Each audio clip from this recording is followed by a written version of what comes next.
Huntington and Eccles Canyon National Scenic Byway. Right here's where I am.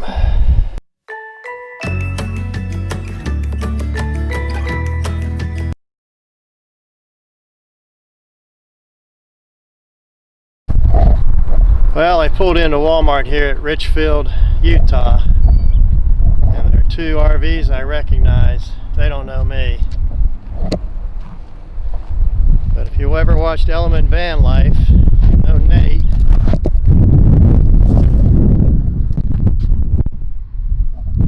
That's his vehicle, and right beside it's his girlfriend. Notice the pop top? So they must be either in there, she might be working, or they're in Walmart, where I'm about to go in. How interesting. Well, when I got back, Shannon's van was gone. Nate's vehicle was still there, so I thought maybe they might have gone off somewhere in her vehicle. So I left a card on Nate's window. He came out a few minutes later, and I got to meet him. Great guy. We had a little chat.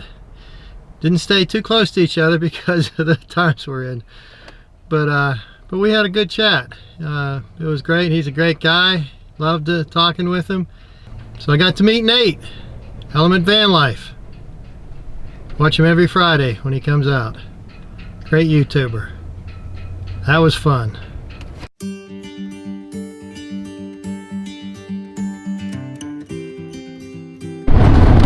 That is the Huntington Energy Plant.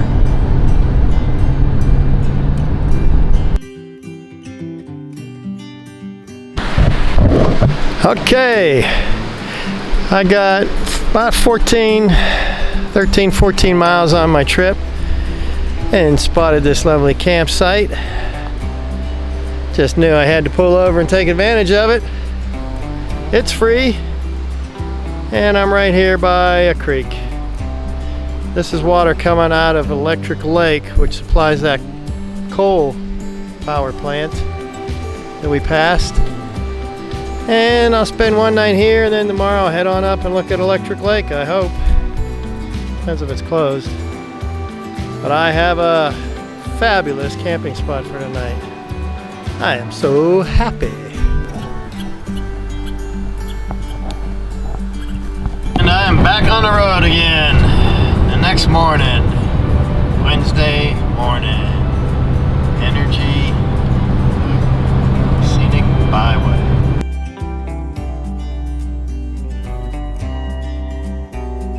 Look at all the trees there that are twigs. It's because of the pine beetle or some beetle.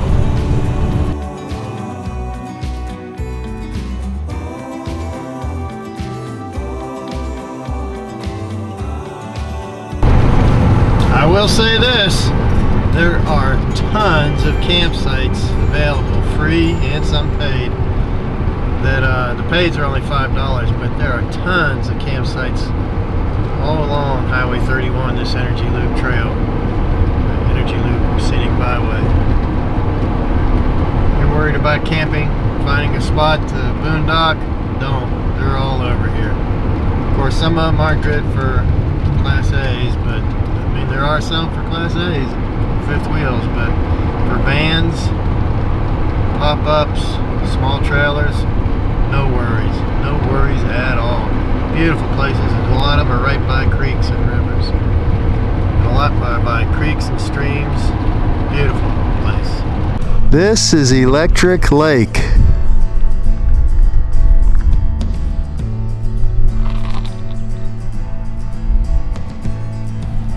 Goes on and on. The reason it's called Electric Lake is it's used for this power plant in Huntington. It's used to cool the steam cycle after it turns the turbines and generators.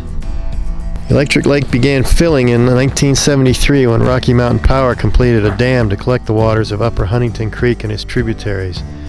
The dam is 231 feet high, 900 feet long, and creates a reservoir capacity of 31,000 acre-feet. This lake is 3.5 miles long and about 3/4 of a mile wide, covering 460 acres with a shoreline of about 10 miles. Here we have an underwater ghost town.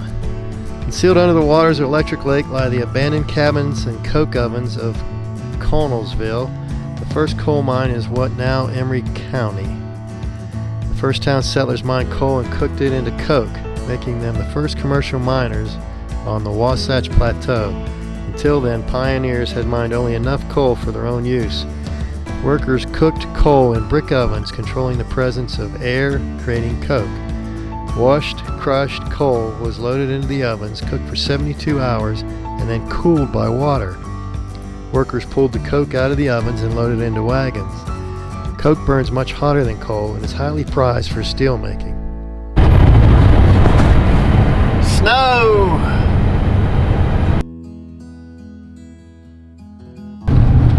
Another beautiful lake up here.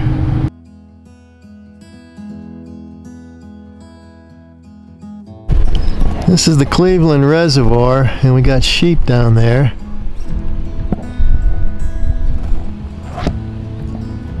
And ranchers tending to their sheep. They're all over here. Got the trucks parked, guy directing traffic, they're going over there.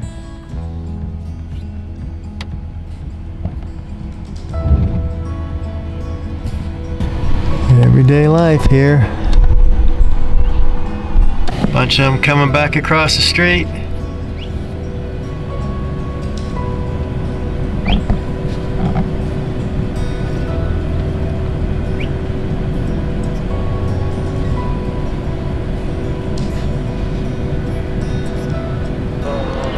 Just never know what you're gonna run across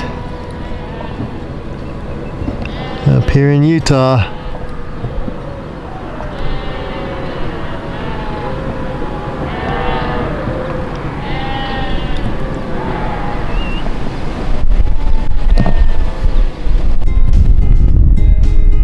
This is the Cleveland Reservoir from the other side where all those sheep were. There's a boat ramp in an area there for day use, maybe camping.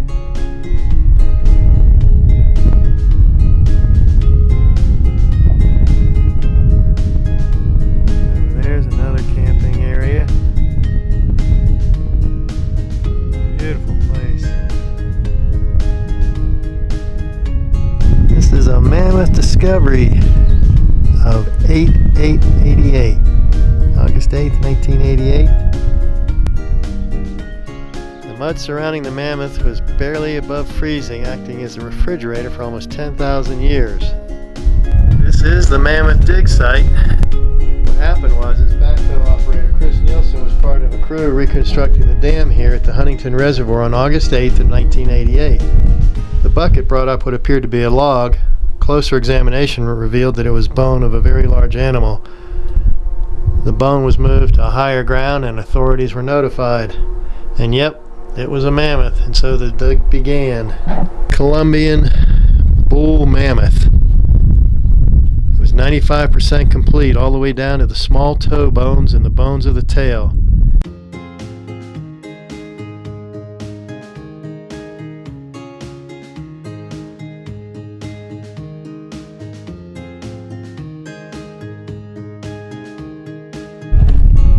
Pulled off here. Got snow.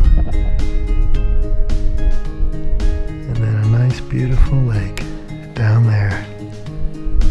Beautiful.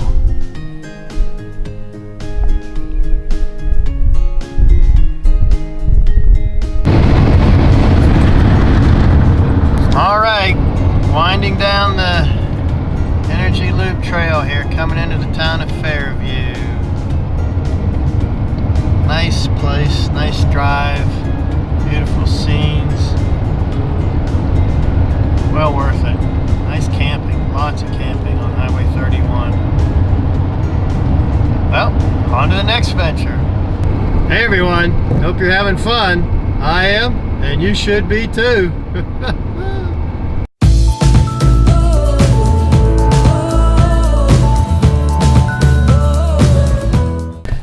Well, Rose and Betty were sitting around talking, and Rose said to Betty, she says, you know, nowadays I just don't know what day of the week it is. She said, all I know is that when that big paper comes, that it's Sunday, and I have to get up and get dressed and go to church.